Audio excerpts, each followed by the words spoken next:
Apo si kati pastor ko, anda aminin ang masapol ko. Iti na lang to akaruutan, pag inanaanak. Iti sibay na iti dandunong mata na natalinaay, idalanak.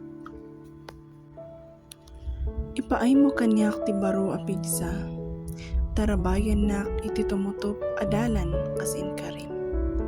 Uray pa'y nugingat ni patay ti paglasatak, sa anak to nga agbutang. Taanda ka kanyak, ti sarakod kan baston mo sa lakmi bandak. Mangisagana ka iti padaya nga agpaay kanyak, iti imatang dagiti kabuso ko. Pinaaruyutam dagiti ulok iti lana, kat agliplipyas ti kupak. Awan dua-dua ay kumuyog to kanyak ti kinaimbag, kan ti kinamanagayat mo bayat ti panagbiag ko. Kat agtaeng akto nga agnanayon iti balay mo. God bless!